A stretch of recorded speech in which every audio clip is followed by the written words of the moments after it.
Welcome, true believers, to Talkumentary, a show where we watch documentaries and then get together and talk about them. Excelsior! Welcome back, true believers. When we last saw Earth's mightiest heroes, the Avengers, they were locked in battle against Dr. Doom and his vast Doombot armies. Now only two remain standing against the Latverian monarch. Iron Man and Thor are all that stands between Earth and the end of Season 1 of Talkumentary. Let us join them in their final battle.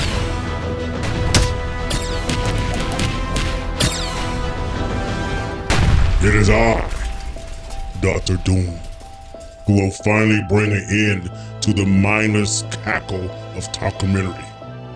The end of the season is inevitable. The only thing that will remain is Doom. Are we going to talk all night or are we going to fight? I'm late for a dinner date and the three-piece suit under this armor was important. You better not make me wrinkle it. Stark, I grow weary of this banter. By Odin's beard, we must stop this tin demon once and for all. We shall send this foul beast to Valhalla, or my name is not Thor, God of Thunder. Have at thee!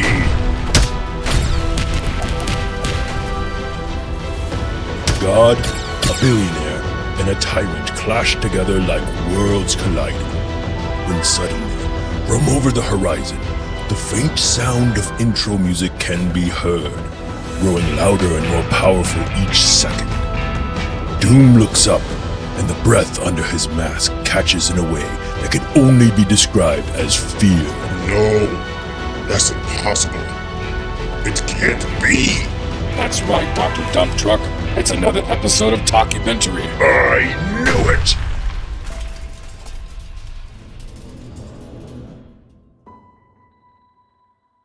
Welcome, everyone, to part 50 of the story called Talkumentary. That's right, everybody. 50 episodes in. Isn't that crazy? Oh, wait. 50. That's Yep. what it was. Yep. I'm your host, Jeff Kolaski. I am playing the part of the God of Thunder, the wielder of the mighty Mjolnir, Point Break himself, Thor, Odin's son.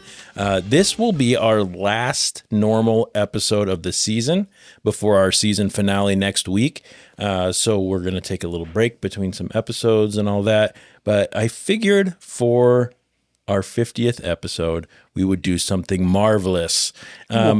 First, let me introduce our heroes for this evening, our team of heroes. Playing the part of billionaire, playboy, philanthropist Tony Stark, a.k.a. Iron Man, is our very own Matty Boom Blatty. What's up, Matty? Hey, thanks for having me on. Yeah, of course. What a great episode to do it. I know. This one's fun. I love this. This Yeah. is, there's a couple episodes, or I should say, documentaries that really hit on points for me that are like near and dear to my heart. Yeah. We've got like the ones about the Navy or the one about drums and things like that.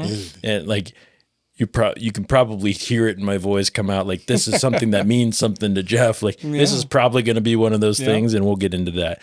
But anyway, sitting next to Mr. Stark over there, it takes a king to play the part of the King of Latveria, the dastardly Dr. Doom, ladies and gentlemen, King James himself. What's up, James? What's up? Hey. Yeah. Doom. Let's get your best villain laugh. Nice. That was Not pretty bad. good. You got one, Matt? Villain laugh? Yeah, let's just hear it. Yeah, you don't want to get ridiculous when we got.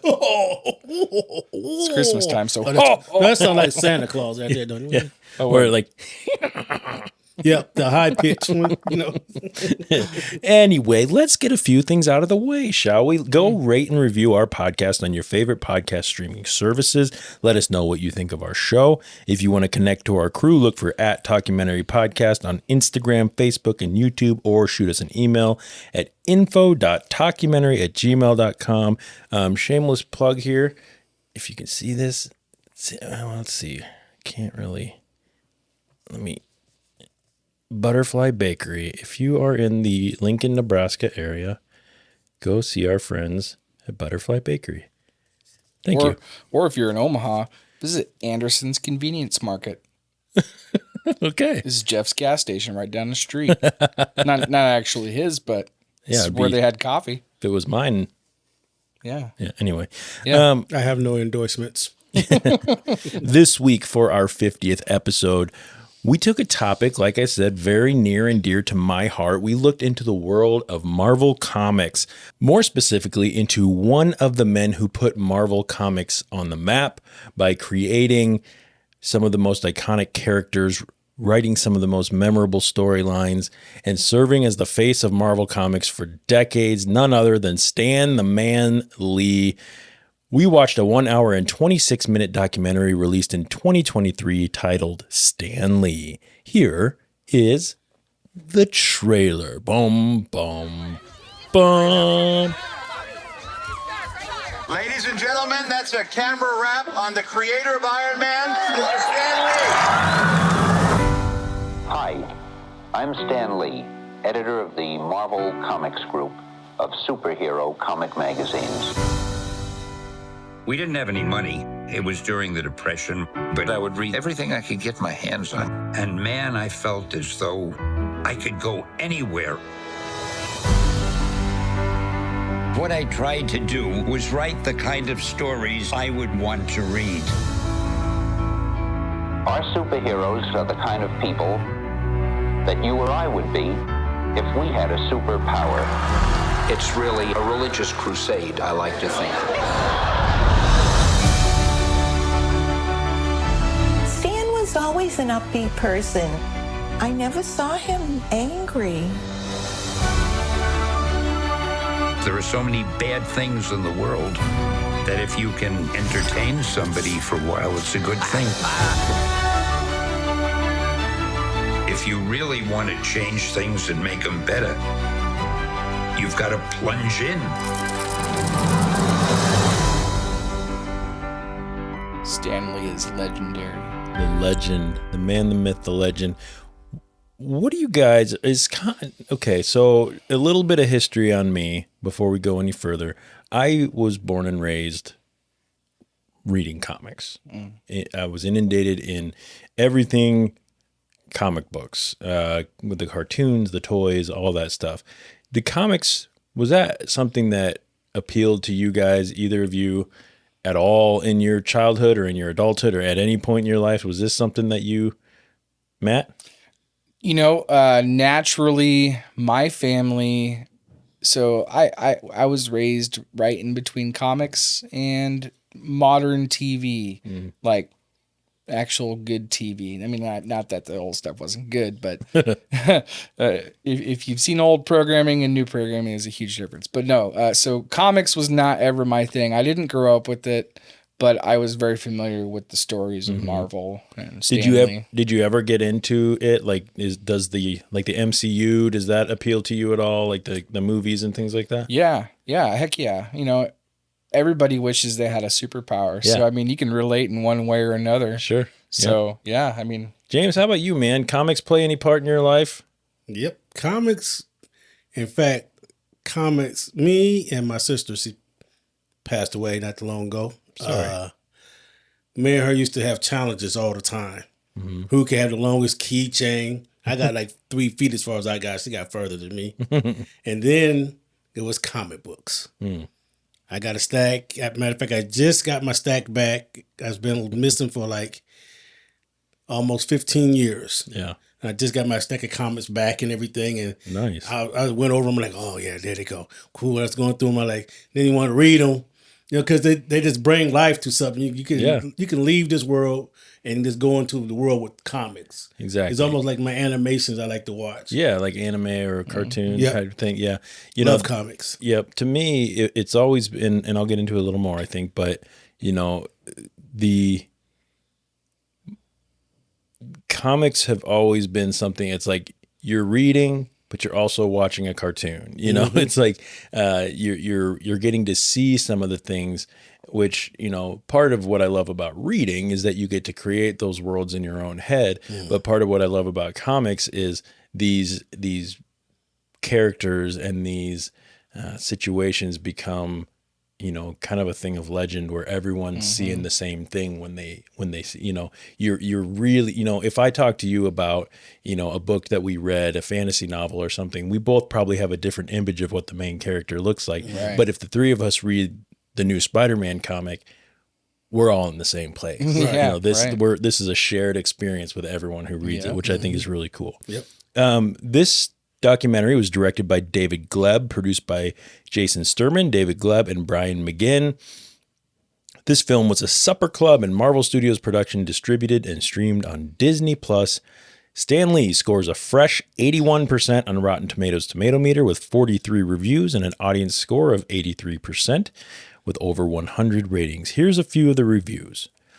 A fresh review from Brian Costello of Common Sense Media says, quote, "This is a loving tribute to the best known of the comic book creators who helped create so many iconic superheroes and villains."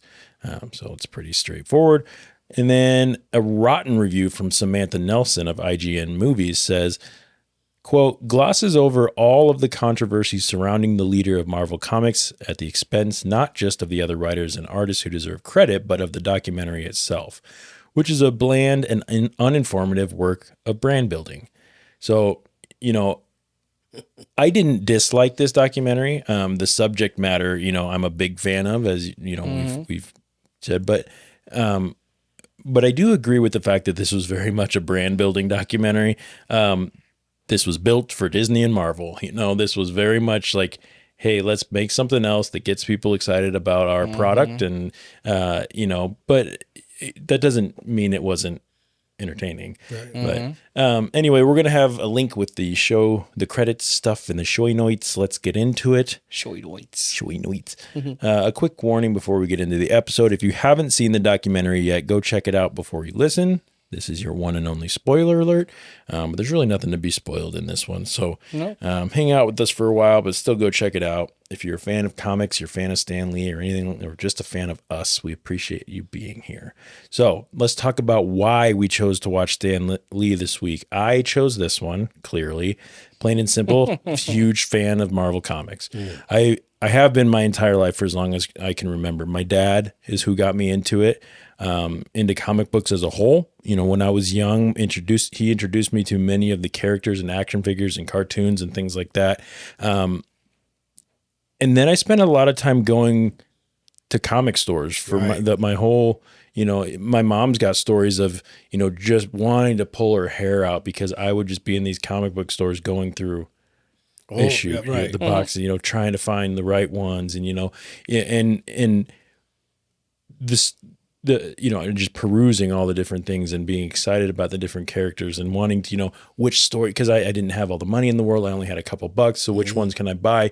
I don't want to buy, the Marvel comics all the time because they're more expensive. So, you buy some of the other ones. And, but anyway, the stories, the characters, they just, enthralled me. And I loved all the different comic book brands. I was a fan of DC, of Image, of Dark Horse Comics, whatever I could get my hands on. But my favorite were always Marvel.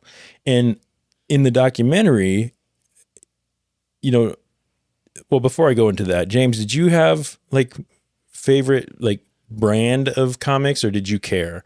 Were you just give me anything with a flashy storyline and some cool whatever and some big old boobies drawn in and the women all was fine though, and everyone they were like models. That's the joy of being a grown man sitting in a room drawing comic books is you can make all of the assets as defined as you want. Right. and what's good about it, they were only defined. They weren't overdone.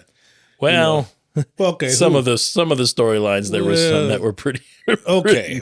But yeah, anyway. Yeah, I was Marvel and also I was DC. Yeah. Because DC is phenomenal too. Those are the two big ones. Those are the big ones. Those are the powerhouses. Yeah, for sure. Image, Dark Horse, things like that. Don't forget Underdog, but that's a whole different comic. So in the documentary, they talk about what set Marvel apart from the other companies. Specifically, DC is what they talked about, and the only other one they talked about. And from the beginning of Marvel, it was the relatability of the characters. So you're seeing stories about real people. Now, over time, DC kind of went that way as well. They started to kind of bring in some real issues and problems, but Marvel's been doing it from the beginning. And, the whole question was, what happens to me, whoever's reading, if all of a sudden I'm given, or I'm born with, or I'm dealing with superpowers, right? And there's always been also a sense of inclusion in Marvel Comics. So they were one of the first to showcase powerful women, black superheroes, disabled superheroes. And so, it wasn't all just whitewashed, which for the longest time, that's the only heroes that were shown in comics and things like that. It reminded me a little bit of when we watched, the three of us actually, when we watched Won't You Be My Neighbor, about Fred Rogers. Oh, yeah. And we talked about how he would challenge the way we treated each other, whether it's people of different races or disabilities or genders. And that's sort of what Marvel did in a way. They challenged what a hero looks like, Right. They created heroes, like I said, that women, people of color, people with disabilities, and gave them real stories. And I always loved that, even as a little kid. Let's see. Had either of you seen or heard of this documentary before we watched it for our show? No, this is my first time hearing about it and watching it. Matt, how about you, man? I could have swore that I've seen this documentary, but I can't recall when. Yeah. But as I was watching it, I could recall some scenes. Maybe I was just having a case of deja vu. I don't know. Could be. Maybe that's your superpower.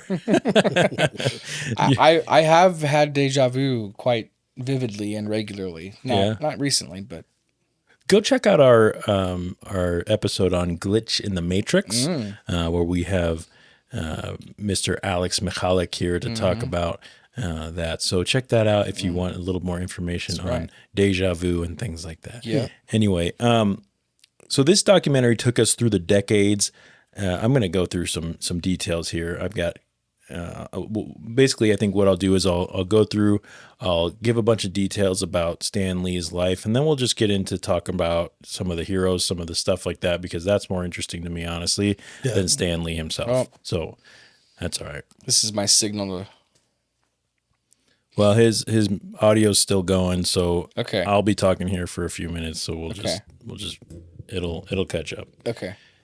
This documentary took us through the decades of Stanley Martin Lieberman, aka Stan Lee's life. His starting as a young boy who loved to read, growing up in the Great Depression, watching his father struggle to keep and find work, making a vow to himself that he would never that he would do whatever he could to make sure he never fell into the same hard times. He started as an errand boy for a trouser company, which was kind of interesting in the late 30s. Then he moved into his uncle's publishing company as an errand boy. Eventually, as a young teenager, he started working for Timely Comics, who was kind of the predecessor, eventually turning into Marvel. He was employed. At Timely Comics, Joe Simon, Jack Kirby were there at the time, who were big names in comics as well.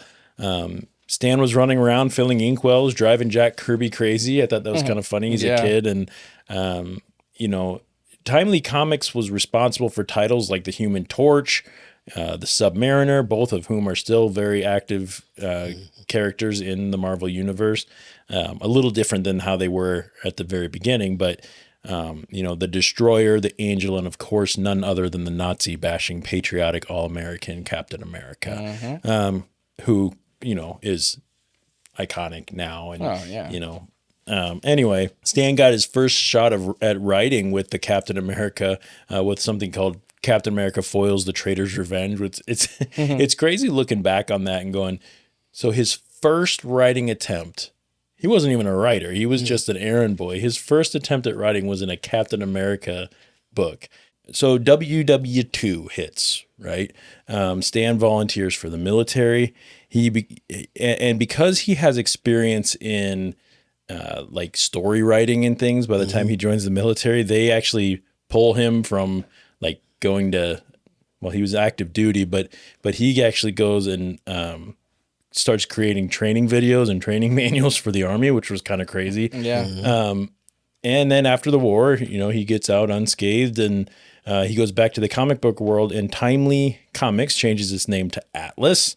And at this point, they were putting out whatever was popular. They were putting out Westerns and romance. Following the trends. Yeah, whatever was trendy at the time. And then comics started to get a bad rap. They started kind of being left unchecked and got a little out of hand with some people's minds, and they were accused of being perverted, or they were all about horror. They were showing adultery, things like that, crime. So the Comics Code Authority was born, which was something that comic books needed to abide by in order to continue creating that content. It was kind of a way, kind of like the what do they call it? The FDA and all that for food and whatever. It's just an entertainment, a way to keep a check on entertainment, because if these are going into the hands of all these kids, what are we doing?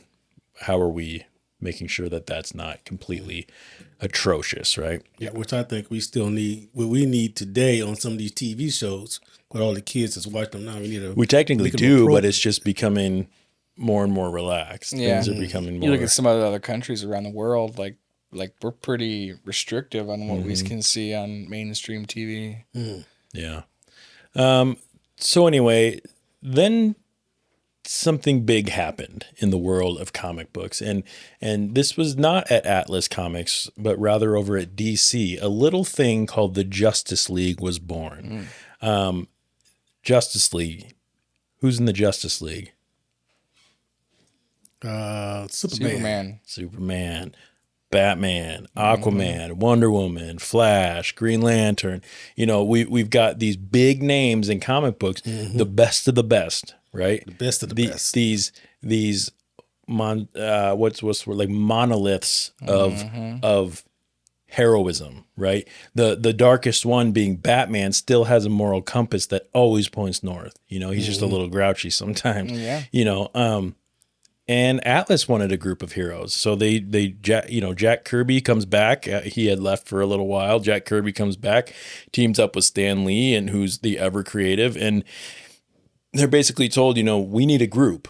This group thing is nice. We need a group. So they create a little team called the Fantastic Four. And they changed their name to Marvel. And this really got the ball rolling on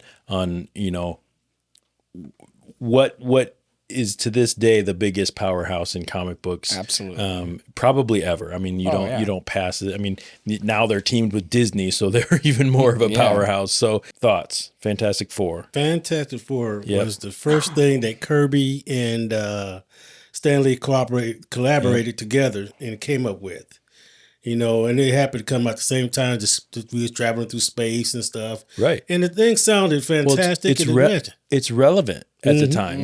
We're doing space travel, and we talk about how these characters who are geniuses, and they're going to space, and that's how they get their. It's fucking genius. It's smart. It is, but people don't know, or they might know.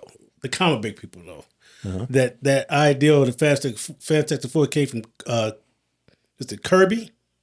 Kirby actually brought that from DC Comics. And he started a thing called Challengers of the Unknown. So he took those characters and kind of incorporated them with Stan Lee, and that's when they came up with the Fantastic Four. Yep. So the Fantastic Four. So most of the people that are listening to our show right now have probably watched this documentary, or they're into comic books, and the Fantastic Four is something that anybody who's even slightly remotely into comic book, they know who the Fantastic Four is. Right. Are you guys fans of the Fantastic Four? So we got Reed Richards, which is Mr. Fantastic. That's the man. He's the genius. He's got the stretchy body. We have Sue Storm, the Invisible Girl, the Invisible Woman. Eventually becomes Sue Richards. She marries Reed Richards, right? Richards, yeah. Her brother Johnny Storm, who's the Human Torch. This was the reimagining of who the Human Torch was from early on in Timely Comics, and then Ben Grimm, the Thing.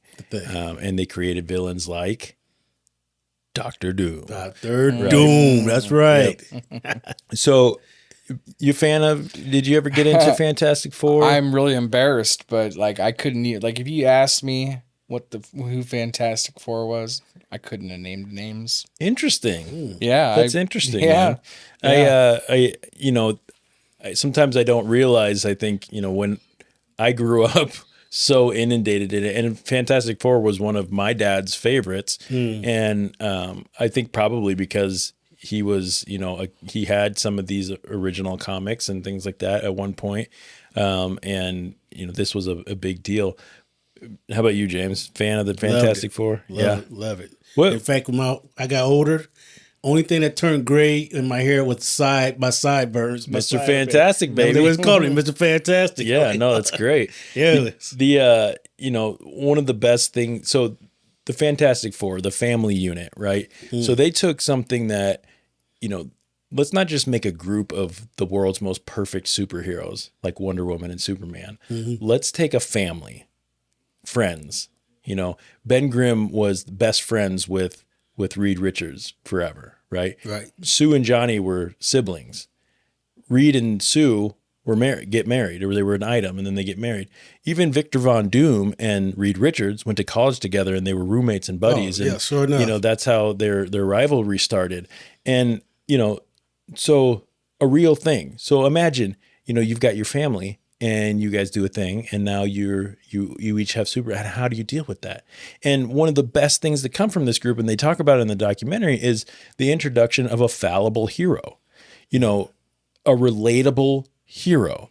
So this is not just the perfect person. Reed Richards is an annoying asshole sometimes because he's such a know-it-all. He can't be told that things are wrong, that his ideas are wrong, or he gets so wrapped up in his work that he never pays attention to his family. There's countless frames in comic books where Reed or the family will go into his lab, and he's stretched all over the lab doing 10 different things at once, and his brain's going 1,000,000 miles an hour, and that's just Reed Richards. Well, he's fallible. You've got Johnny Storm, who's a hothead. I mean, that's why you get the Human Torch. He likes to chase women. He's a jokester. And then Ben Grimm, who's a sensitive big dude who really doesn't like the fact that he turned into a rock monster, but Johnny pokes that at him. And the other thing about the Fantastic Four that was so great was the most powerful person in that group was the Invisible Girl, the Invisible Woman. Yep. By far. I mean, she's considered to be one of the powerhouses of the Marvel universe, right? But it all starts with, her power is to disappear. She's shy. She wants to hide, that sort of thing.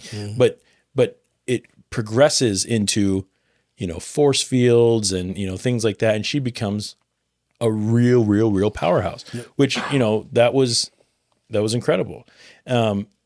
The other good thing, and we'll move on, I promise. But, you talk about like some of these, the villains, right?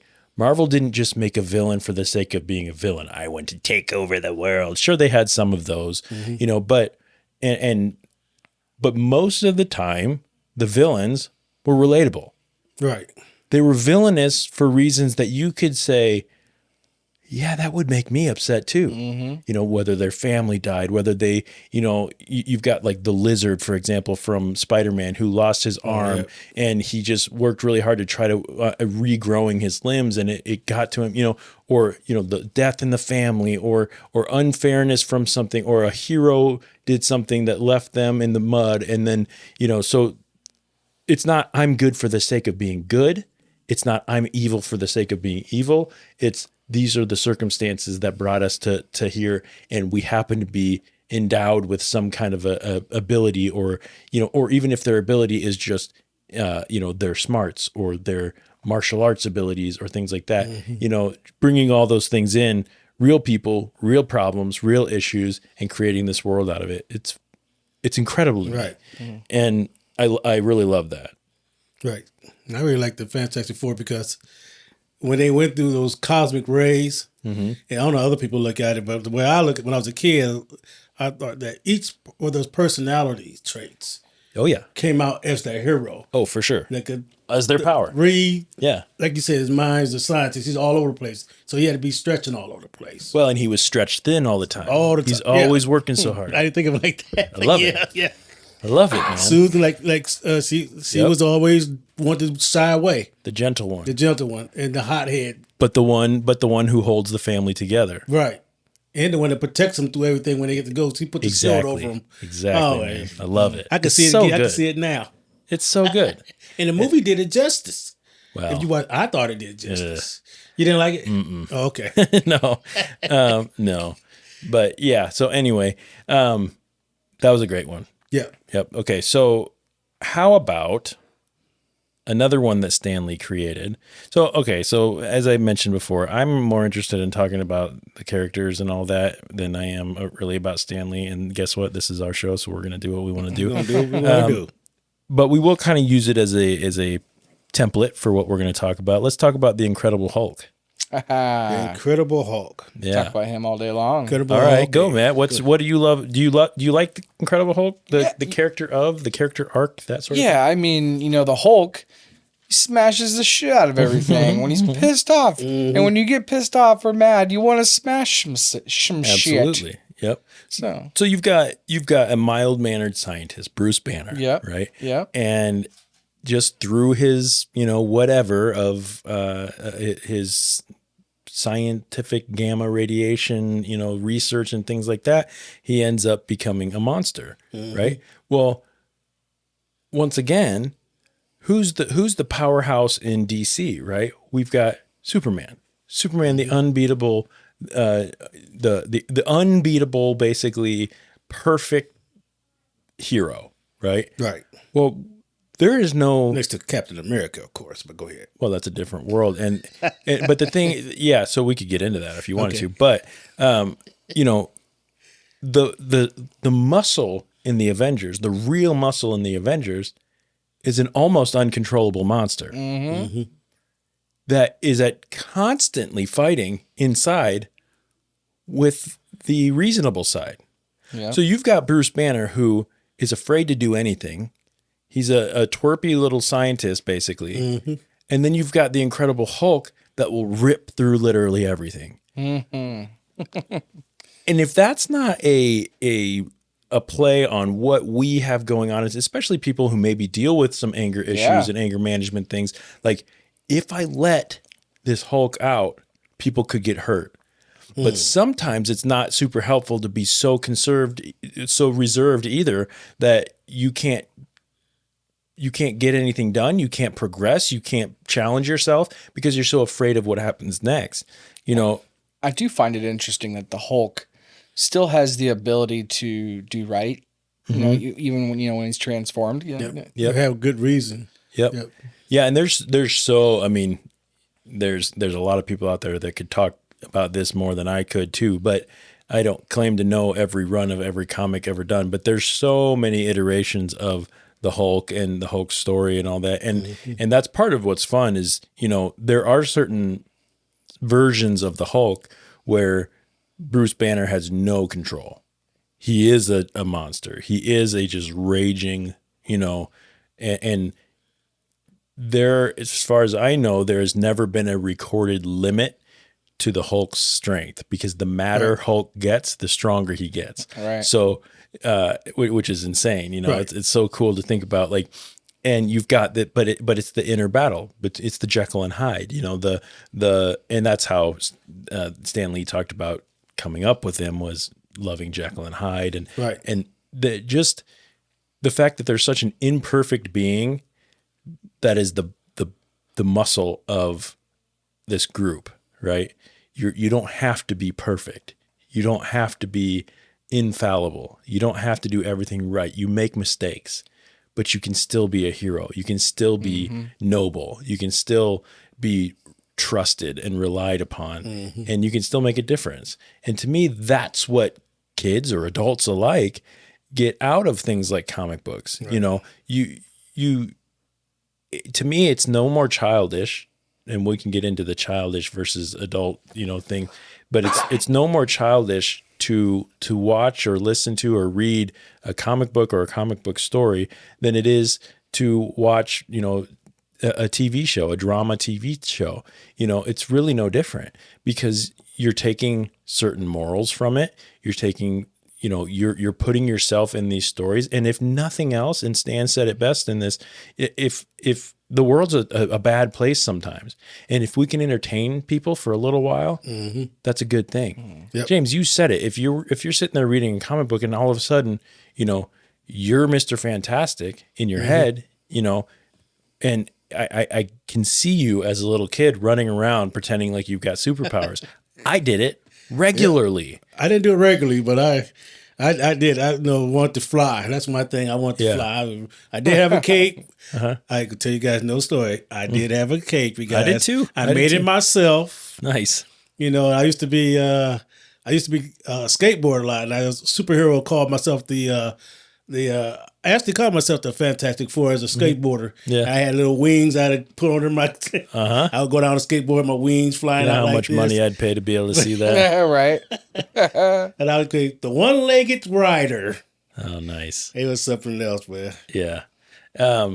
So anyway, that's the Incredible Hulk. So let's move on to Spider-Man. So Spider-Man was basically the home run for Stan Lee, right? And for Marvel, really, it's what launched Marvel into absolute untouchable status because and what's so funny and I really like to see, I had actually never heard this side of the origin of Spider-Man. You hear the origin of the character of Spider-Man, but the creation of Spider-Man, I didn't know that this was something, so Stan Lee, always trying to push ideas and go, he wants a monster as a superhero. Okay, the Hulk. He wants a family. Okay, the Fantastic Four. But now he wants a teenager, as the main hero, not a sidekick, not a member of the family with regular problems. He's being bullied. He's got girl problems. He has to work a job. He's got to work. Yeah, and he's got to pay rent.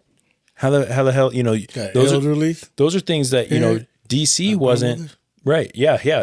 The death of his uncle, and he's got an elderly aunt that he's, his parents aren't around, that sort of thing.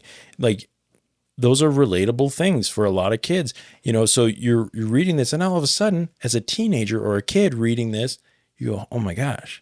And, his thing was, let's see what happens if we give a normal teenager arguably the most versatile and powerful superpowers of all of them, and then have them contend with being a teenager at the same time, and feeling responsible for certain things. When the classic story of Uncle Ben going and getting, mugged, and the Spider-Man had the chance to stop the guy that killed Uncle Ben, and he decided not to. He thought it was kind of below him. And then after that, he regrets it for the rest of his life because he's going, I let this, and now he's realizing I do have a response, the classic line, with great power comes great responsibility. Yes. And, love that line. Yeah. And it's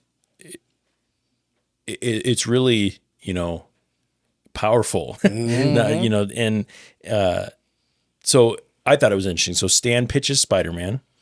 Martin Goodman, the publisher, he denies him. He said, no, teenagers are sidekicks. We're not doing this. And Stan is like, okay, well, he decides to put him in this short run comic that they were actually going to get rid of. So he's like, we have one more just random comic, and he puts Spider-Man right on the cover, and that thing sells through the roof. And all of a sudden, Martin Goodman comes up to him and goes, hey, remember that Spider-Man you did? Let's get it rolling. The one that we like all of a sudden. Yeah, the one that we came up with. Yeah, that's funny. Yeah. Remember that one we liked so much? Like, no, you son of a bitch. Right. Yep.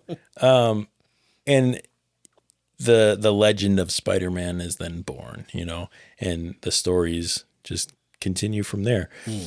And it's about not expecting your heroes to be perfect. It's about, they're humans who are fallible, and they mess up, and just like we all do, Anything else about Spider-Man we want to talk about?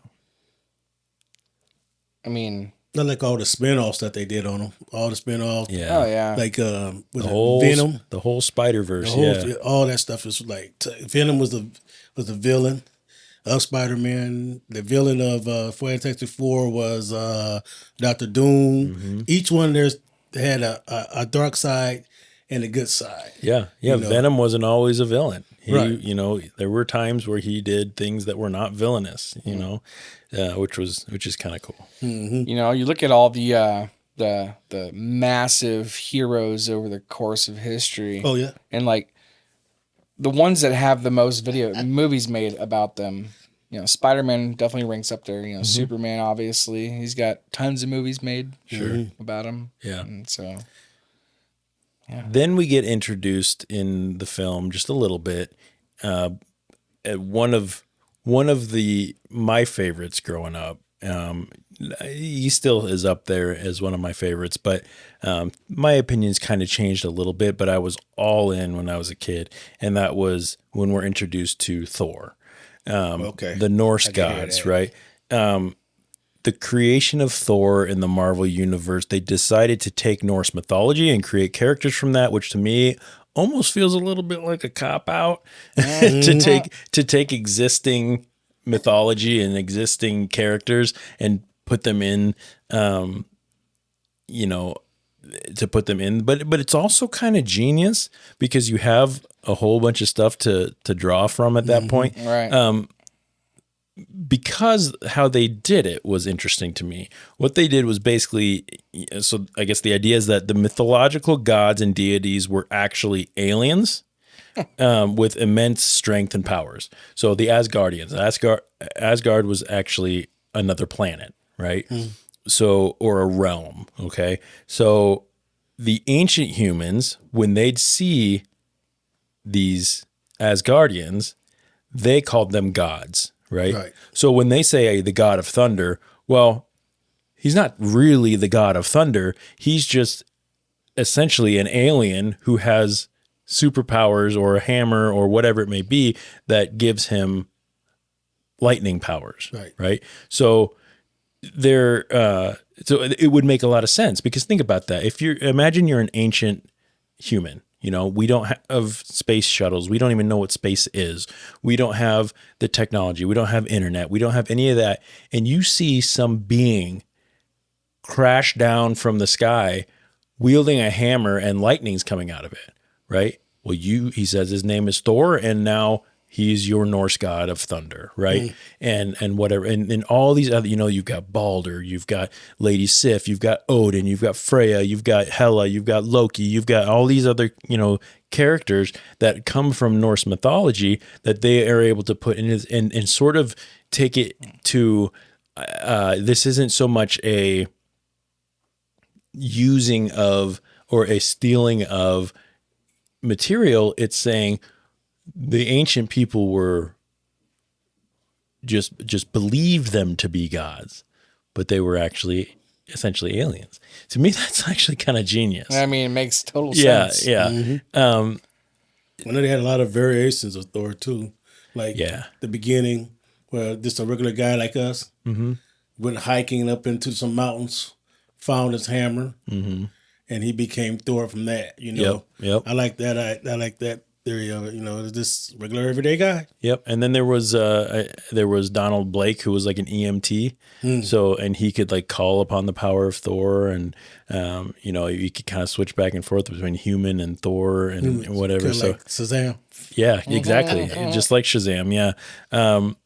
Which is DC. Yep.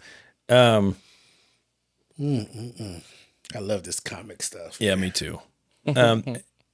And let's see. So you bring once you bring in the mythological to a comic book world, there's so many different stories you can go to, and this is Thor, who comes from a mythological realm. This fantastical, huge. Everyone's beautiful. Everyone's is strong. Everyone. We're dealing with ice giants and fantastic battles and the Rainbow Bridge. Don't forget the ladies now. Yeah, and all sounds that marvelous. Right. Nice. It's surrounded by just these larger than life characters and things. And he has to, and he gets either, and depending on what depiction you are, he either gets cast out to Earth, or he finds Earth and falls in love with Earth. He almost has pity on humans and decides that he needs to be basically their defender, and one of the things, you talk about the MCU and the first Thor movie, not the best of the Marvel movies, but I loved the fact that they put the god Thor and they sent him to Earth. And how different that would be. My favorite part's when he's walking around the town and he drinks the cup of coffee and he's like, I like this beverage, I'll have another. And he smashes the mug on the ground. And they're like, what are you doing? He's like, I enjoy this drink. I'll have another. Right. Because that's customary where he's, and they're like, well, just ask for more, dude. Like, or when he's like, he walks into the pet shop and he's like, I need a horse and I need it now. And they're like, we're not that kind of a pet store. And he's like, then a bird large enough to ride, it's so cool seeing someone so out of their own element, but, and having to contend with what's happening around them. It's just so compelling and it's such good storytelling. Yeah, it is. What movie is that from? What? Where he goes into the pet store? That's the first Thor movie. First Thor? Yep. Now you have to go watch it again. I'm gonna. Yeah. It's good. Yeah, I really like it. Like I said, it's not the best of the Marvel movies, but to me, some of those earlier ones, like the early Iron Man or the first Thor and even the first Captain America, as cheesy as that was, like some of those origin stories were really neat. It was neat seeing it. They followed some of the comics a lot closer, even though there was a lot of differences as well. They took a lot of liberties. Anyway, we could go on and on about that. Then Marvel kind of started doing something that, DC had done some of with Justice League, but they really started to overlap their titles. Right. Which was huge. So they started to, starting to play with the idea that all of these titles took place in the same universe, right? And from time to time, heroes and villains from one title would cross paths with heroes and villains from another. So some of my favorite comics, whether it's Avengers or, where it's full thing or if it's just a crossover, is when you get two heroes from two beloved stories and all of a sudden they're working together on something. Right. Marvel does that so well. Yep. You'll be reading a Daredevil series and all of a sudden something, he's in Hell's Kitchen and in Brooklyn or in New York, Spider-Man has to come to Hell's Kitchen. Right. So they team up and it's just, these two incredible heroes doing whatever they need to do together for a few episodes before they go on. It's just the best, man. Right. And I mean, I almost get goosebumps thinking about it because I remember going and getting the next issue and being like, they'll do the teasers at the end where you go to that last page and you'll see you'll just see a little bit of like Spider-Man's web and it'll be like on the next issue. It's like, oh man, you gotta wait till that next issue comes. Yeah, I was so good. I had my money ready. Did they release the issues on schedule, or was it just when they pretty much every time? Sometimes it's weekly, sometimes it's monthly. It kind of just depends on what you're. And back in my time, you had to be the first one there because somebody else was going to get your. Yeah, I was there. I'm telling you, I was there on that rack, rolling my finger around, flipping that rack around, trying to read trying to read it in the store so you don't have to pay for it. Yeah. Well, I pay for all. Yeah. Especially was what was it? Daredevil was a good one. I love Daredevil. Daredevil was a good one. Let me see. I'm trying to think of. I had a lot of them on DC and them. Yeah. But my favorite one, I like all of them, but it was Black Bolt. Black Bolt, yeah. In the Inhumans. I like that one because King Black I could identify. Yeah. Hold on. Stop for a second. How the hell do you identify with Black Bolt? Well, okay, now it ain't the black thing, you guys. No, I know that because here's the thing, Matt. Have you ever heard of Black Bolt? He's a little. No. I'm sorry. He's a little bit more of an. Oh my goodness! I knew you coming He's a little more of an obscure character, like not quite as well known as some of the Spider-Mans, Iron Mans, things like that. Right. So, Black Bolt has a voice that can destroy worlds. Really? Okay. Yep. Just his A voice. single whisper emits a charge that can level mountains. How do you relate to that? Exactly my point. These guys, He's a silent superhero. a silent super. That's not you. The thing that is not just Black Bolt. It's this whole crew. In the Inhumans. It's the name of the Inhumans. I mean, it's like when you grow up, like where I grew up. Sometimes you don't consider yourself as being part of the human race. So I kind of like this said the Inhumans. I could get with that. You know? Sure. So that's how it was. And that was a big reason for the creation of the X-Men of mutant kind, Right? Because that was Marvel's way, and Stan Lee was a big part of that. Was how do we deal with when people feel like outcasts? You know, so they created this mutation. You can't help it. You're born with it, right? They didn't give it a race. They didn't give it a gender, anything like that. They just it's a made up mutation, right? So they weren't singling out like any of that, but they were saying there's this fictitious race of essentially humans, but they're mutants. They call them mutants, and all the things that you would have to go through, you know, humanity shunning you, and how do you deal with that, you know? And at the same time, you've been given these.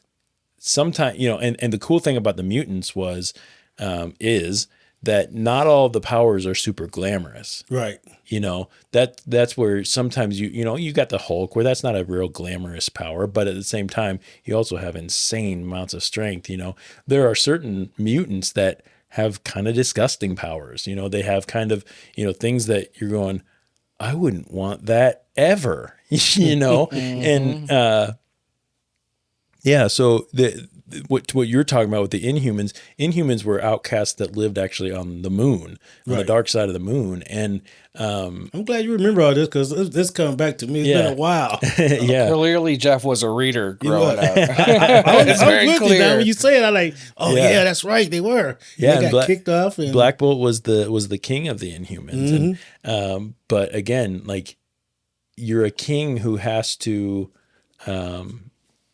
rule without saying a word. That's an interesting dichotomy, right? Or an interesting thing, right? Yep. Like you can't even grunt.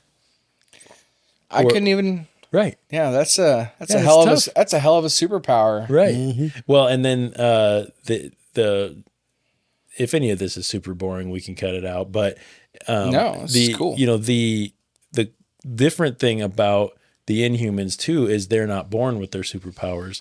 They have. I don't remember if it's a create. You know, someone might listen to this and be like, "You idiot! It's a fan," but whatever. Fuck you. We hope you do. Yeah. They have this thing called the Terrigen Mists, where at a certain age they submit all of the Inhumans who live on the moon and whatever to the Terrigen Mists, and sometimes you get a superpower. Sometimes you get something that's kind of awful, and sometimes you don't get anything. Right. And so the race of Inhumans, there's a lot of people who are just, you know, kind of worker class, you know, and they didn't get powers when they got introduced to the Terrigen Mists. Right. They like breathe in and stand in this mist, and if they get a power, then they become kind of an upper class, you know, protector or whatever it may be. And if you don't, then you usually become like the workers. The worker, yeah. Yep. So again, like you said, James, it's an interesting way to be on the outside of normal society, quote unquote, on the moon. People don't really know you're there, but you come and you interact with Earth sometimes, depending on what's happening. That was where Medusa was from, which was one of the first. Medusa, the hero, not Medusa from like Greek mythology. Yeah. Medusa had this long red hair, and she could use it to like reach out and grab you and whatever. Yeah, it's kind of interesting. But anyway, wasn't that his wife? Yeah, yep. It was Black Bolt's wife. Black Bolt's wife. Yep. They had some babe wives too, wasn't it? Oh yeah, I mean, there were, like you said, there wasn't a bad looking one. There was not a bad looking one there. Okay, a little bit about the the documentary that we watched. Something that I found interesting was when Stan and some of the others were around this like round table thing, talking to some of the heads of DC, right? And talking about what sorts of stories should be put into comics. And they show Stan Lee almost laughing at this guy because the guy from DC says, you know, you don't want to put anything relevant in your stories. You know, people read comic books for larger than life. They want to see heroes. They want to see, you know, gods essentially, you know, and I think there is some truth to that, right? Because obviously DC didn't do bad for themselves, right? You know, they were onto something. They, you know, there is something really cool about something terrible has happened. Here he comes, Superman, you know, and he's faster than a speeding bullet. And he's perfect. You know, he's able to, when he shows up, you know that things are okay. There's something comforting about that. There's something, you know, cool to think like, I want to be like Superman. The moral compass, my heart is always where it needs to be. And I can overcome anything. And even my weaknesses, you know, being one green rock, it, you know, and it's so funny. Right. I would like to be out of this world. Right. That's you know, so there is something to be said about that. But I would argue, and Stan Lee at that, you know, he sort of laughs at the guy, is almost if to say, you clearly have no idea what people want to read. Right. Because what's more important, and I would agree with this, is seeing myself in these characters. Right. I can never be Superman. But maybe I could be Daredevil. Maybe I could be Spider-Man. Right. Maybe, you know, you look at characters, even anti-heroes like Ghost Rider or the Punisher or something like that, and you're going, well, the Punisher lost his family in a horrible, you know, murder. Well, he decides anyone who has anything to do with this criminal underworld deserves to die. Right. That's my man too. And I don't care about being heroic. I want to punish. Well, talk about anybody who's ever felt grief, who's ever felt loss and wanted to go, I just want to go pull the trigger. Right? That's a scary thought. That is a scary thought. But he also has morals in some, you know, he does have to put himself in check sometimes. And then you get things like the Daredevil and Punisher mix up where Daredevil is very altruistic, very, you know, he's no nonsense. He'll kick your ass, but he's not going to kill you. Not on purpose anyway. And the Punisher's like, you're fucking wasting your time. Right. These scumbags deserve to die. There's drama. There's storyline. Yeah. There's interesting character arcs. There's interesting battles and things like that. You know, it's incredible. I mean, there is so much human element. Yes. Yes. And when you pepper in a little bit of the fantasy with it, you know, but especially when you get into some of those more city type characters where like the Punisher and Daredevil and whatnot, you're going into Punisher doesn't have any superpowers, but he's a military mastermind, basically. You know, he's a weapons expert. He's special ops, you know, so he is a killing machine. Right. Daredevil, he has powers, but they're not his fighting ability. He's just a skilled acrobat, one of the best. I mean, they even put him up against Spider-Man in a lot of his acrobatics. You know, I mean, obviously he has, well, not maybe it's not obvious, but he has his, you know, his enhanced hearing, which and rest of his senses, which help him to basically see, even though he is a disabled person. He's blind. So you're not familiar with Daredevil? I am, but it's been a minute. Okay. Yeah. So I honestly, I don't watch many shows like this very often. So these are comic books, my friend. Well, I know the world of comic books, but like the big ones, Spider-Man, Superman, you know, all the huge ones, Sure. Hulk, you know, X-Men. So you're listening to this going, this is interesting to you? Okay. This is interesting. Yeah, no, I'm totally into it. I just never took the time to. Yeah. It surprises me, man. For some reason, I would take you as someone who would have geeked out about this sort of stuff. I was a geek, but about a lot of other things. Fair enough. Fair enough. Like I said, like growing up, you know, I was right in between generations of computerization and electronics, as opposed to, you know, a lot of people older than me, you know, they read comic books because that was the entertainment that was available. Yeah. And So what are you trying to say? I'm trying to. You're only a couple years older than me, but I believe you're well seasoned. Yeah. Well, I appreciate that. I'm a couple years older too. Yeah. You know, there was a couple times in this, you know, when I was making my notes that I went back to our Mr. Rogers thing, because here's another thing that Mr. Rogers talked about in when things happen in the world. So we talked about relevancy, right? Yeah. You don't want to put anything relevant in your comic books. Well, yes, you do, first of all. And second of all, Mr. Rogers, he would, when something would happen in the world, he would immediately get on TV and address it with puppets or whatever it may be, right? Yep. Well, and a lot of times the Marvel Comics would sort of do the same thing. We were going through a very racist time in our history, right? And then we're introduced to Black Panther, right?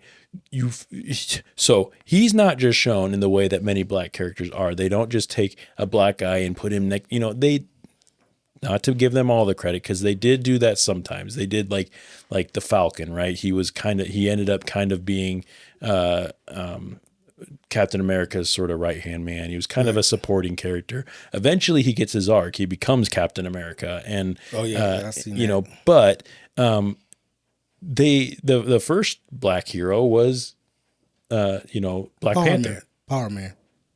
Well, Black Panther came first, though. What do you say, audience? So, yeah, Power Man, Luke Cage. Yep. So but the cool thing about that is they didn't just, like I said, they didn't just make a supporting character. They made the character, the king of Wakanda, right? The somebody who was known to be they even said it in the documentary, his intelligence rivaled that of Reed Richards. He wasn't just some, you know, stupid, you know, whatever that a lot of people, you know, in a lot of the old history, you'd show a black person and they look dumb. They look like they're, you know, they're stumbling around, you know, but he's going, we've got technology in Wakanda that will blow yours out of the water because our people are this smart, and he is one of the smartest people, you know, and it's like that to me was like Mr. Rogers bringing officer whatever and washing feet with him and going right. They're just people, you know, and at the time that so many people couldn't do it. But imagine, I mean, James, if people aren't watching, James is a black guy. You know that? Really? Did you know that, James? No way. You know, But you know, if you're reading, if you read, it's chocolate brown, chocolate dark brown, that mocha coffee color. Yeah. They need to make a captain. They make a hero out of that. You know. Yeah. The Mocha Man. The Mocha Man. But then you know, if you're reading those, if you're a kid, right, and you pick up comics and you see one with someone that looks a lot like you on the cover, you can relate. That means something, man. It's marketing. Marketing. You're expanding your crowd.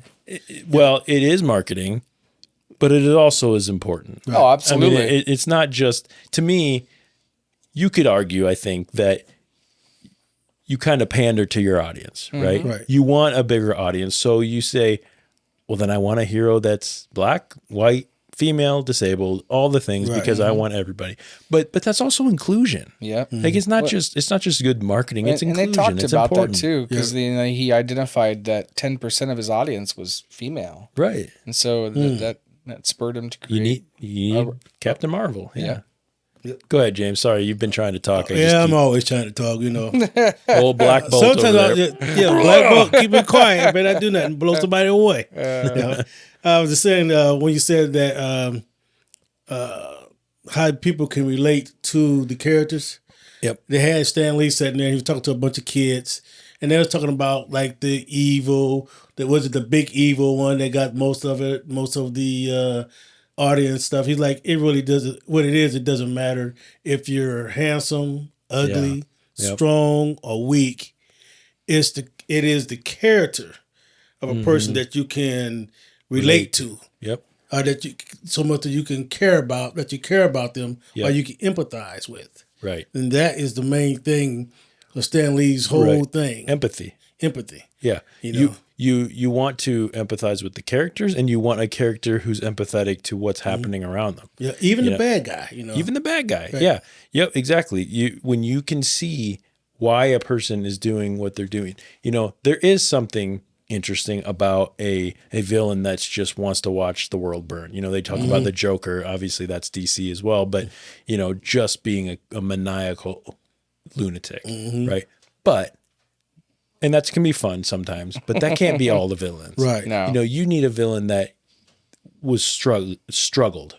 Right. That was given a rough go and maybe came across this power or this energy or this technology or whatever it may be. And you go, I'm going to take what's mine rather than whatever, and can you really blame them? No, a lot of times. No, I feel for him because I remember sometimes reading some of them, and the villain was damaged so much mentally, and then when he started to turn, you could see someone when they start to turn towards the good, and you'd be rooting for them. Just come on, man, just make that step right over the line. Just do it, do it. And then as soon as they get ready to do it, somebody knocks them down. They go right back to the villain side. Dog it. And you can take your time to think about this if you need to. We can have Matt cut some of the thinking out. But I'm curious if there's a villain that you relate to more than others that you can think of. Is there a villain that you think of that you go, I see why they're quote unquote bad. I see what they're doing, and I don't necessarily think they're totally wrong, or I don't, there's the common thing where people go, Thanos was right? If you watch the MCU, where you go, we could stand to lose 50% of the population and thin things out, randomly without bias, without whatever, so, that obviously you can't use that one now, but, so I was starting to relate to that. Yeah, I know. Anything you can think of? Oh, well, I could think of a couple of them here. Lex Luthor. Let's talk about Marvel. Oh, we're gonna talk about Marvel. Okay, Lex Luthor. Lex Luthor was just a he was just a bad guy. He yeah. wasn't there nothing super about him. Okay, Counselor. How about Two-Face? Can we stay in Marvel, please? Oh God, dog it. Okay, let me see. Who can I relate to on Marvel? Let me see here. It's all right if not. But Loki. Okay. I can go with him. Okay. I can relate with him. What do you relate to? I relate him that he was not a bad guy at all. Right. And he just became a bad guy through circumstances. Yeah. And I could see a lot of people in my neighborhood that were just good people. He was the younger, forgotten brother, right? Where his older brother outshined him, and he often felt jealous. And he was, he was technically a step kid, to Odin, and depending on which storyline you're reading, right, or if you're watching the movies and the shows or whatever. But it's a lot of kind of misunderstood, angst that, you're just being you're compared to Thor, like, well, you're not Thor. And I can see how that could piss you off, but you are just as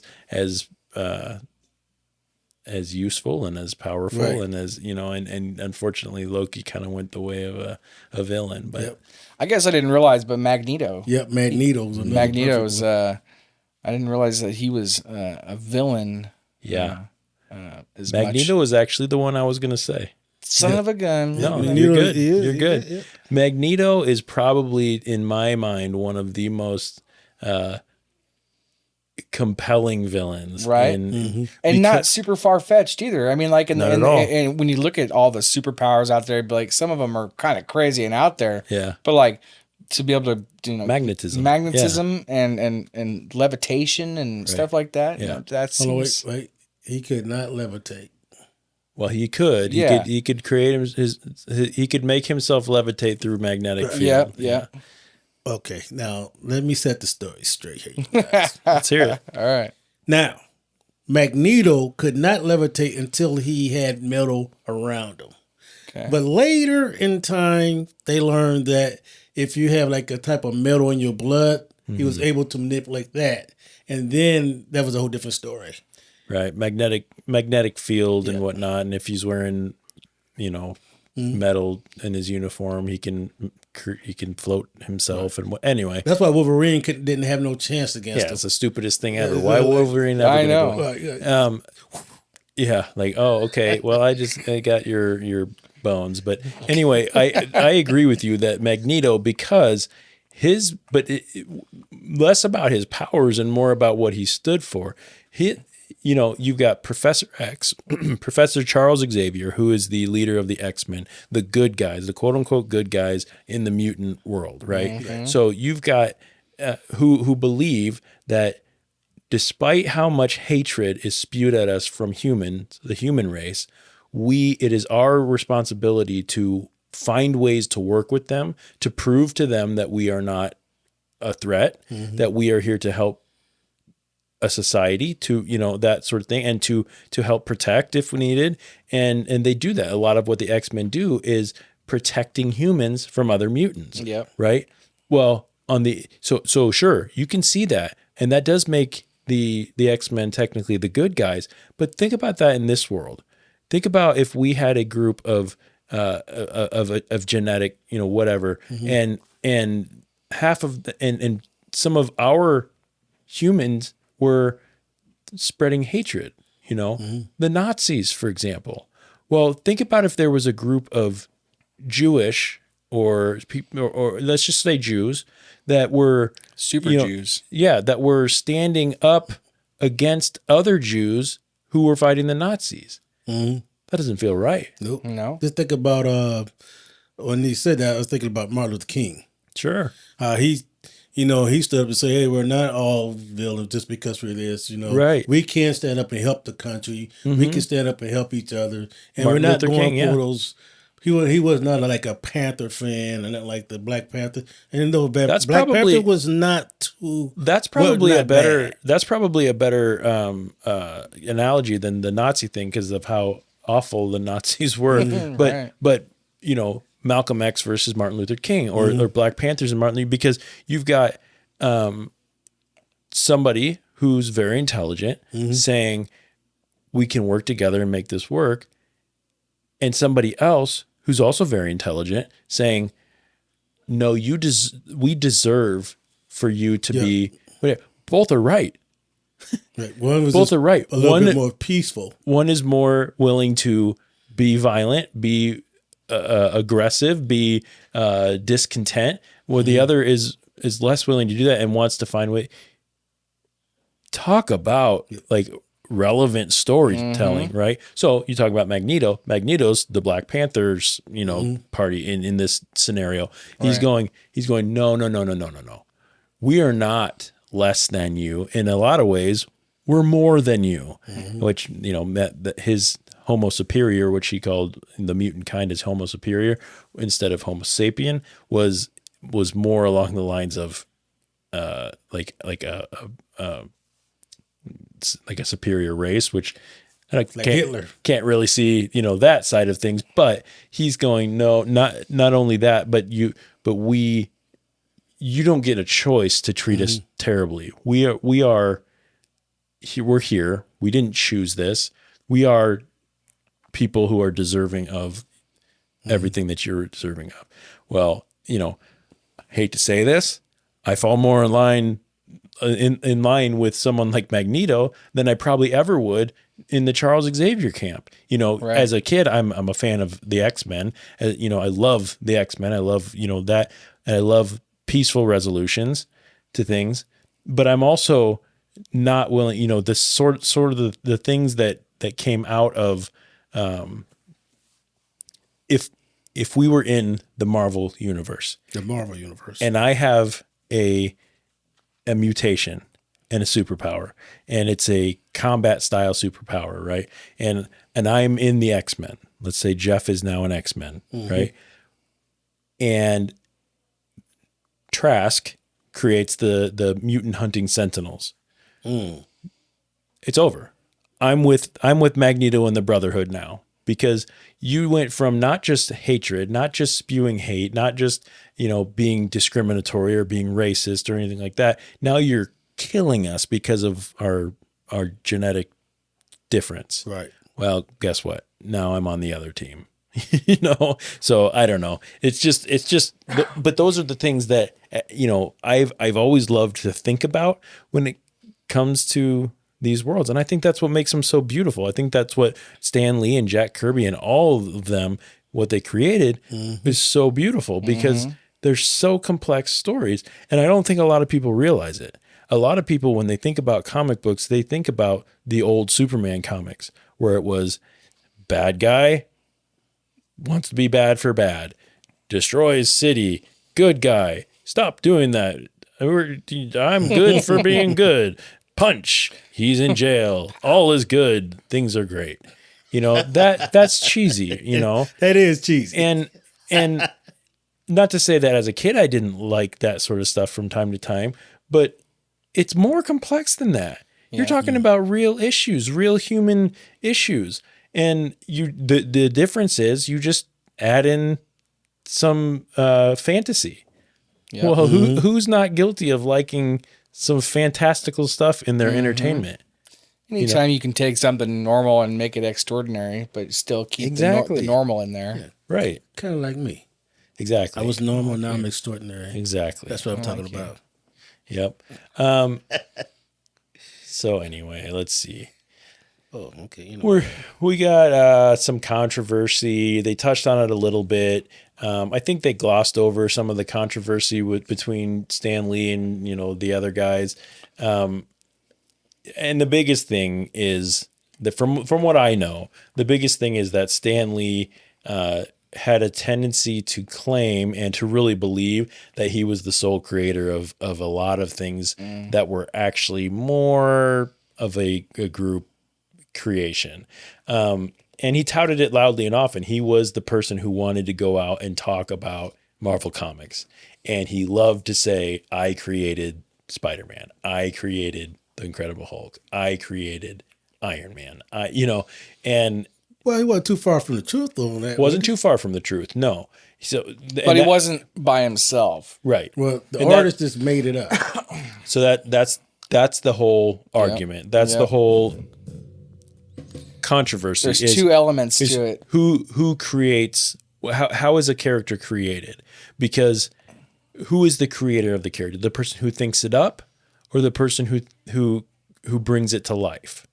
Right? Yeah. So I'm of a mind that it's a joint effort, but if you don't have the idea, you don't have anything. However, if you don't have the drawing and the actual comic, part of what made these so good was the first issues. The first issue of Spider-Man, would have been nothing if it was just the thought of a guy who had spider powers. It took the creation of the costume and the all of that to make it what it is. So that's correct. Being just as important. So the fact for anyone to say, so Stan Lee loved to go out and give credit to Jack Kirby and Steve Ditko and say, these guys were very talented and very, whatever. But it was always like their talent. It was my idea, my creation that they brought to life, which isn't necessarily untrue. But when you say, who created Spider-Man? Really, I don't think there's a right answer to that. There really isn't. It's a group effort. I still stand on Stan Lee. What made it big? What made it big took both of them. Yeah. Because that's what the comic was about. You needed to be able to visualize the words that Stan Lee was creating. So yeah, if you could argue the same point, like, would it be? You can't have one without the other. Right? For it to get as big as it did, because what if you had a picture and no words to tell your story? But you got Stan Lee's words. Go ahead, James. Well, I think Stan Lee, the whole thing, I'm just sitting here and I see a spider on the wall. I mean, I see that fly on the walls. What if a man, a spider, what if a man could just do that? Right. And he thinks of it. And it's his design, his thoughts. You know, he could patent It wasn't that. his design. It was his His idea. thoughts. His idea. But he took it to one guy, and that guy couldn't do it like he wanted to do, so he took it to the other guy. So it was, he knew what he was. And the reason why I say that, he also was like the editor and stuff like that. Yeah. So, you know, he was a creator. Yeah. And it wasn't for him slipping that in there. I definitely tend to agree with that. And you know, you had mentioned like what is a character that, you know, you look at something like Harry Potter, for example. It was a book before it was a movie. And was Harry Potter not Harry Potter until the movies came out? Well, it very much was. Oh yeah. Right. You know, and that it was an image that was in your head. Now, obviously, context is a little different because in a novel type book, you have the ability to give descriptors on what people look like, what a character sounds like, what, you know, that sort of thing. Whereas in a comic book, it's very reliant on the illustrations, which, you know, that's part of the joy of comic books. And it is very much a joint effort in the creation of these characters. But I tend to agree more, I think, with James, where was Jack Kirby, was Steve Ditko, you know, just as important? Yes, because they made it the iconic thing that it is. But who is the creator of was the person who had the idea, and like you said, was picky about who drew it, and wanting to have a certain look for it. You know, that'd be like me having an idea for a song and going and finding somebody to play the guitar on my song, and finding someone to record my song, and finding, you know, a drummer to fill in for my song, and then saying that song was created by these guys that I chose. Right. No, it wasn't. Right. This is my song. Yeah. Right. It was just they were participating in creating my song. Do I love them for what they brought to my song? Absolutely. My song wouldn't be as good if I didn't have that guy playing guitar. Perfect. My song wouldn't be as good if that person wasn't recording it, but it is still my song. My photograph wouldn't turn out as good if the developer that was developing my photograph Sucked. Yeah, Sucked. exactly. Perfect example of that is Dolly Parton and Whitney Houston. Dolly Parton sang that song. Whitney Houston brought it to life, and that song became even more famous. Right. And Dolly Parton was like, I was glad I let her sing that song. Right. There was nothing, you know. Right. And, you know, both of them, you know. And I think everyone involved in these could do with a little bit more humility. I mean, I don't think that Stanley was probably right in how he touted it, but it is what it is. You know, he should be proud of that. Yeah. But,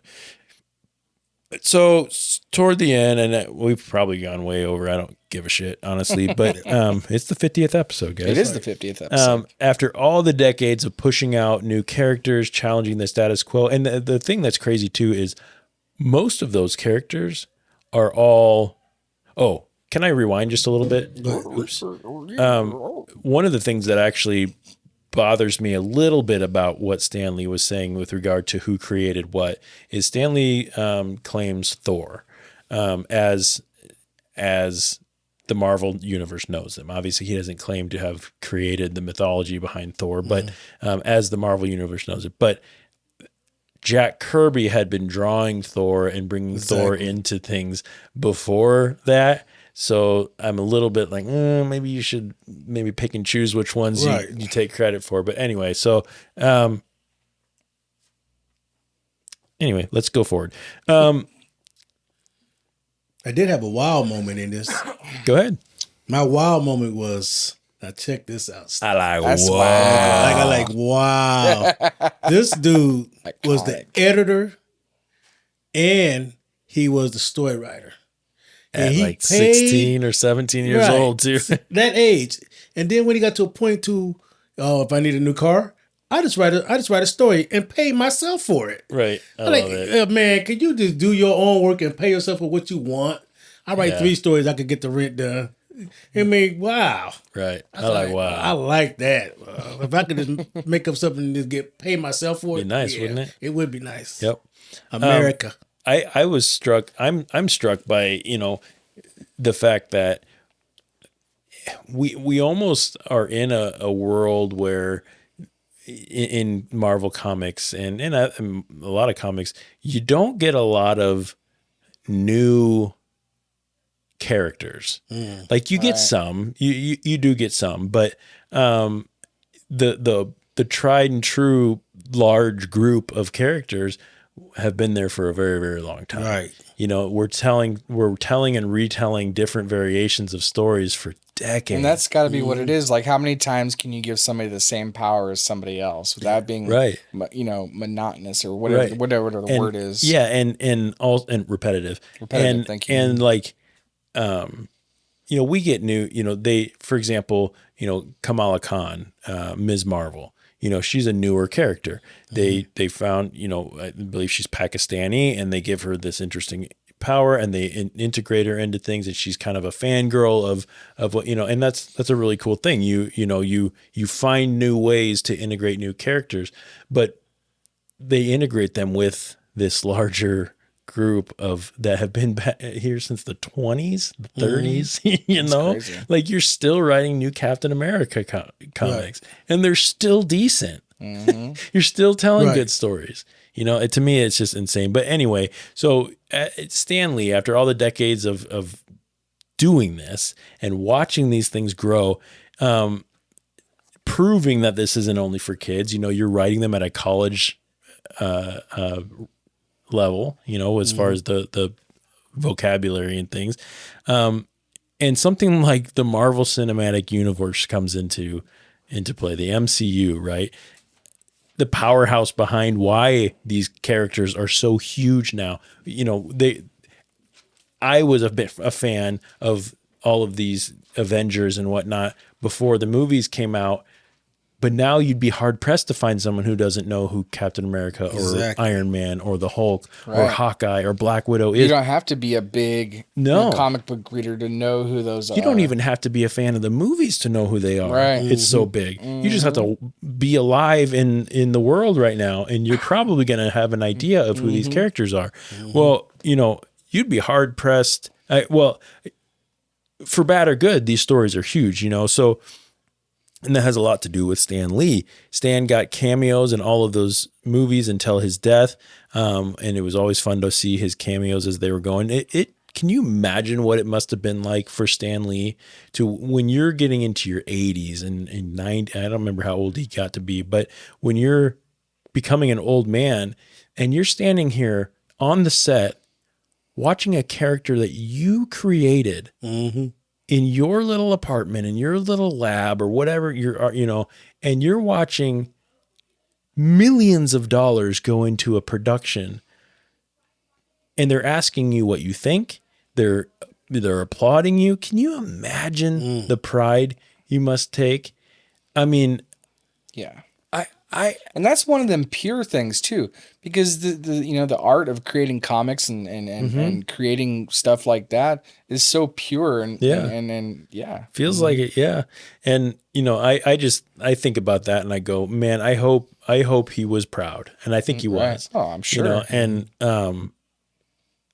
honored, like in any of the people involved in creating these, it would be so, I mean, it almost feels like when you watch your child grow up to be successful and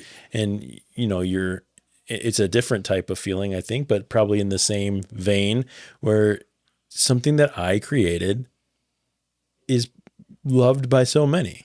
And, that to me is pretty great. Right. I get a shout out to his wife. Yeah. Sticking with him. Sticking with him. Good friends. I like the way they said what makes a good marriage, best friends. I love that. Their intro story was kind of fun. He was going to meet some other girl and he ran into her and was like, I think I may have just fell in love with you, and then they stayed together forever. I like that story. Yeah, that's a in fact, that's a story in and of itself. You see the one that pushed them into the comics, want you to do your own thing. I mean, you're going to quit anyway, so why would just jump into it? Stan Lee said, hey, you go out, you're going to try something, be your best at it. Try it. At least try it, because, regrets last longer than anything. You know, you're gonna always think back what I should have done, what I shouldn't have done, if I should have did it. You know, go out and try it. Yep. You know, you're gonna fail. Fails make heroes. Yep. You know. Matt, how'd you feel when credits roll, man? Yeah, man. I mean, I was pretty surprised because obviously I didn't grow up reading comic books, so you know some of this. Obviously, I didn't because I haven't talked like I knew anything about it. It's all good. So you know, the credits roll. I learned a lot of new things about Stan Lee and his backstory, and you know, and how he came about his fame, and you know, so it was good. It was neat to learn those things about such a massive legend in that storytelling. Yep. James, how about you, man? Credits roll. Credits roll. I want to see more. Okay. I actually, if they would have just did clips of the comic books as in live action, I would have loved that part too. You know. Yeah. I went through the whole thing. I just like it. And then go ahead. Yeah. I went and got the old comic books after watching it. Got my comic books out, started looking at them. I got the first edition of the Human Fly.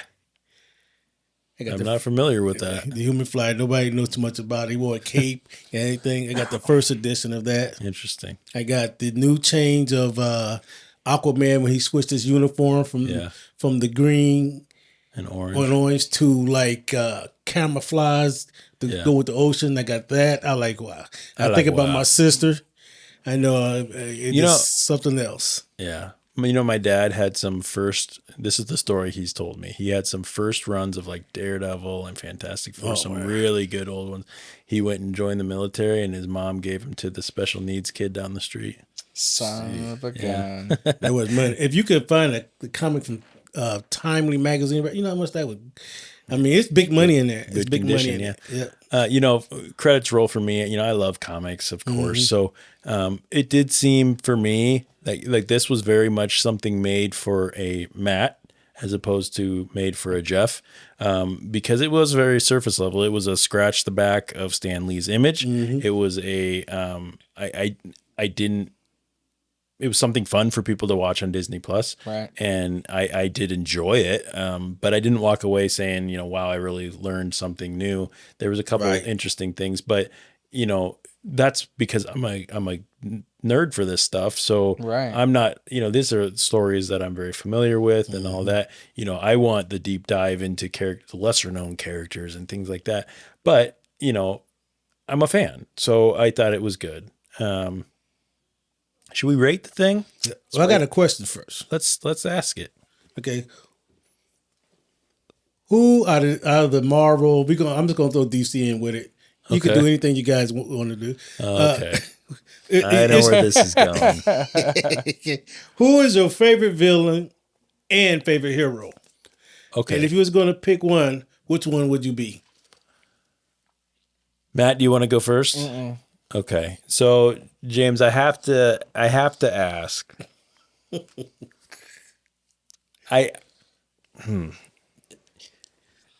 So we'll go with favorites first, not which one would I be.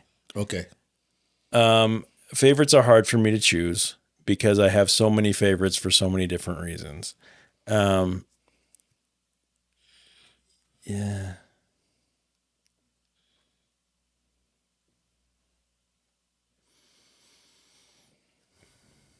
I can name some off where you want me to. No, I got them.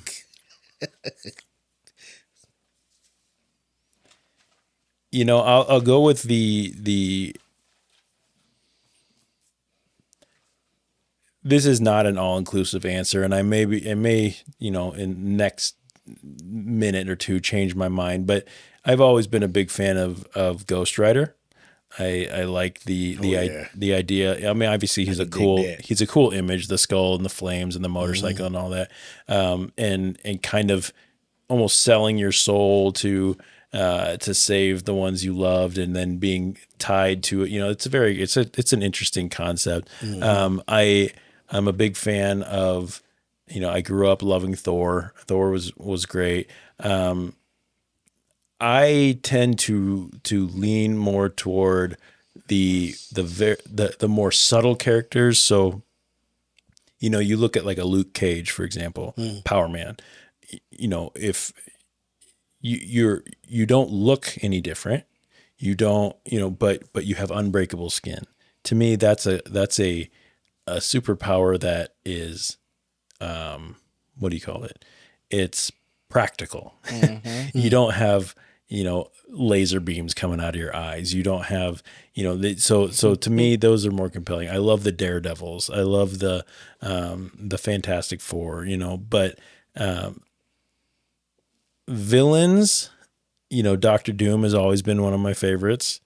I love his, just altruistic sort of, I am Doom and Doom is all that matters and you shall not, that's it's a very conceited, egotistical person. But I also, but Magneto, Magneto is probably my all-time favorite. And then which power would I have? I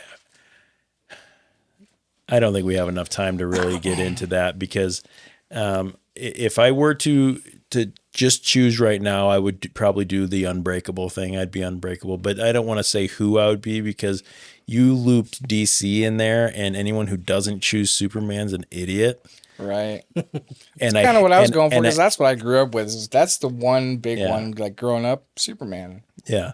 If you don't choose Superman, you're dumb because there's literally nothing that he can't do. And, but it's also a cop-out answer. I hate when people ask that, it's like, well, yeah, he can't be broken. He's fast at the speed of light. He can fly. He's stronger than anything else. But a green rock is his weakness. Right, but a green rock that doesn't exist in our world. Yeah. So if you're asking me which one I would be, yeah, it's probably that one.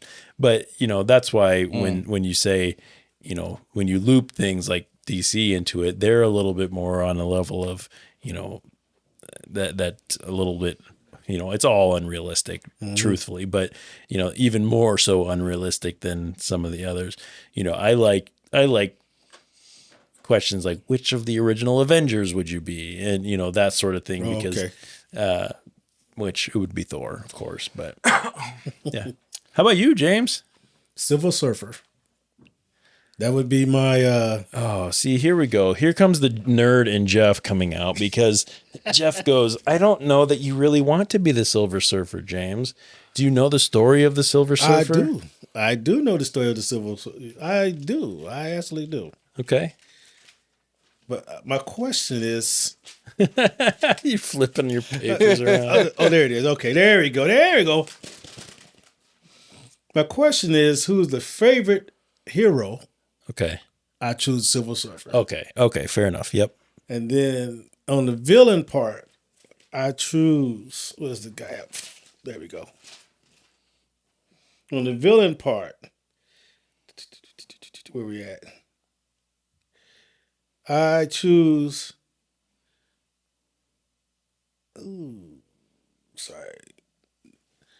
Darkseid.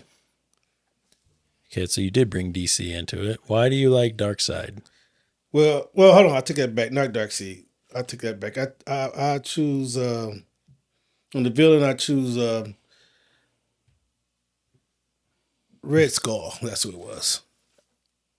I know he's a plain everyday dude. No, he's a Nazi. Oh no! Yeah, but he hates everybody. Oh no! Not He just wants to be ruling everywhere in the world. Matt, how about you, man? Not a fucking Nazi. No. Okay, y'all guys need to calm down. Calm down. If anything, it would be Thanos. Then after that, Thanos would be one of the number one villains. If you want to knock it all the way down, because he was the stuff. But Silver Surfer, for what he did to try to save lives, the whole planet. Well, he was the Herald of Galactus after his wife trying to save his own people. He became the Herald of Galactus, right. So and he had to leave his family for eternity to go and protect his people. And he had a good thought, thought. He had a good thought to save and take them to only planets that didn't have human lives or he tried lives. Yep. He tried until he forgot. He remembered. Such a good guy. If I was going to be one, one, I would be him too. Silver Surfer? Silver Surfer. Dude, he lived an eternity of Servitude. Yes, servitude and missing his family, and he was tormented. If I had to be one, it would not be that. But anyway, you do you, man. I'm gonna do me. So I in my house growing up, there were 3 main ones, and it was Wolverine. Great. That's a great guy. Yeah. But, well, I mean, an asshole, but he's an asshole, and I can relate, but yeah, you can. Yeah. I don't know nothing about it. Yeah. Spider-Man, Yep. Superman. I mean, I know those are cop-out answers because they're huge No, I names, get it, and they're yeah. well known, but I mean, those were the 3 big names in my house. You can't growing argue up. with how cool it would be to like swing from buildings and like be Yeah. able to stick to walls and Yeah. stuff. That'd be cool. Especially when you're just shooting in the air and you're still flying, you don't know what he caught on. You know, like Yeah. You know, I've always thought, you know, if And he was a true crime fighter. You know, Spider-Man. Oh yeah. Yeah. And he was the protector of the friendly neighborhood Spider-Man. It was such a cool thing, you know, where you get a lot of villain or superheroes that are sort of like really aggressive and whatnot. He's like just kind of having fun doing it, even though he takes it seriously. And a lot of them superheroes, you know, they're fighting just villains. You know, Yeah. the friendly neighborhood Spider-Man. I mean, he was, you know, getting Crooks people, and- crooks and stuff. But he also had some of the most iconic villains of Right. all Marvel comics. Right. Let's get into our ratings. Yeah. All right. So finally, we've come to the time where we need to rate this documentary with an official documentary rating. What documentary? We barely talked about it. Each crew member scores the documentary on a scale of 1 to 10 items, with 1 being as bad as Red Skull and 10 being as great as Black Widow's backside. Ooh. And America. the item that was used for scoring changes each week depending on the content of the documentary watched. This week we will be using Excelsiors as the rating item for our documentary. Let's start with Iron Man. Iron Man, how many Excelsiors? I gave it 7 Excelsiors. Yeah. Yeah. Why did rate? That's a pretty good rating. I did. I rated it pretty high because I found a lot of the information in this documentary pretty intriguing. You know, not knowing a lot of history about Stan Lee and kind of how he came about. You know, I learned a lot. Very good. Yeah. What about Dr. Doom over there? Well, I gave it 6. This is what I gave. 6 Excelsior. Excelsior. All right. Why did it just make just over halfway for you, Dr. Doom? Well, Dr. Doom. Victor Von Doom. Dr. Doom knows all. Okay. So as I know all about the Marvel comics, it was nothing really new to me. So I gave it a rating of 6. Is Dr. Doom a vampire? Well, he's from Latveria, He's almost like, he might as well just be the king there. He is the king there. That's what I thought. I didn't need to see it, but you know, I want someone else to say it for me. All right, and then Thor over here gives it 5 Excelsiors. This was, you know, to me, like I said, surface level. I knew most of it, not to, you know, take anything from it. It just, you know, it wasn't great, wasn't bad, but I loved the subject matter. So, but the film itself, 5. So it was fine. Average. The average, after averaging everyone's score, the official documentary rating for Stan Lee is 6 Excelsiors. I want to thank our listeners for tuning in to the 50th episode of Talkumentary, the last normal episode of season 1. We will be back next week for a special season 1 finale that you'll want to check out. It's going to be a little bit different style of an episode. So thanks, Iron Man. Thanks, Dr. Doom over there for hanging out. Matty and King James for being here this evening. As I said at the beginning, rate and review our podcast. Follow us on all the stuff. Next week, join us as we say goodbye to season 1 documentary at a time. On behalf of King James, Matt, be a good human, and DJ in the booth, and the entire Talkumentary family, I'm your host, Jeff Kolaski. I want to thank you all for listening. I hope you keep your minds open and be kind to each other. Goodbye. Bye, everybody.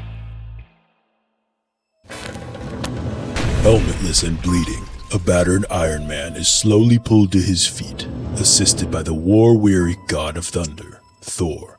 Stark, can you stand? Sure, it's only a few broken ribs, a fractured femur, and a concussion. A normal Thursday night. Victor Von Doom lies on the battlefield, armor-dented and motionless. What do you think, Point Break? Did we beat him? Can we get a drink? I believe we did. But let us save the revelry for another time, for I do not believe the fight is over for us this day. From above, a giant spacecraft slowly roars into view. A great beam of light projects from its hull, and appearing out of the fractured beams steps an imposing figure. His eyes scan the battlefield, observing the destruction left behind. Adorning his violet-covered left hand is a golden gauntlet, and on it affixed 6 gleaming gems. I don't know who you are, but we don't want what you're selling. Goodbye. That is the Mad Titan Thanos, and those are the Infinity Stones. Those pathetic attempt to end Talkumentary Season 1 was in vain. I will do what must be done. I am inevitable. No. In one fluid movement of his arm and without hesitation, the Mad Titan Thanos raises his hand and snaps his fingers, thus ending the first season of Talkumentary. Until next time, strangers, keep your minds open and be kind to one another.